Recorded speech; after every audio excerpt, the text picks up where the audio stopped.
تم نے مجھے غلط سمجھا، اس نے تمہیں غلط سمجھا، میں نے تمہیں غلط سمجھا، میرے دوست نے تمہیں غلط سمجھا۔ ان جملوں کو غور سے دیکھو۔ ایسے جملے ہم اپنے ڈے ٹو ڈے لائف یعنی روزمرہ زندگی میں ضرور بولتے یا سنتے ہیں۔ ایسے جملے ہمیں روز بولنے یا سننے کو ملتے ہیں اپنے ڈے ٹو ڈے لائف میں۔ ان جملوں میں ہم کہہ رہے ہیں غلط سمجھا، یعنی ہر سینٹینس میں غلط سمجھا کامن مشترک ہے جو بار بار ریپیٹ ہو رہا ہے ہر سینٹینس میں۔ اس کے لیے آپ کو یوز کرنا ہوگا انگلش میں got wrong۔ got wrong مین غلط سمجھا۔ آئیے کمپلیٹ اسٹرکچر دیکھتے ہیں۔ Let me explain subject plus got plus object pronoun. Object pronoun یعنی می، us، you، him، her، them یا noun پلس wrong۔ یہی وہ فارمولا ہے جس کی مدد سے آپ بھی سیکھ سکتے ہیں انگریزی زبان آسانی سے۔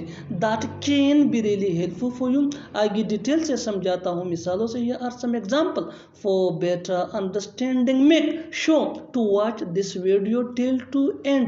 اس ویڈیو کو سکپ مت کرنا۔ اچھی طرح سمجھنے کے لیے اس ویڈیو کو اینڈ تک ضرور دیکھنا۔ تم نے مجھے غلط سمجھا۔ You got me wrong۔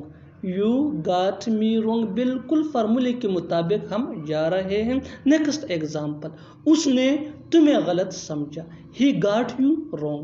He got you wrong میں نے تمہیں غلط سمجھا۔ I got you wrong۔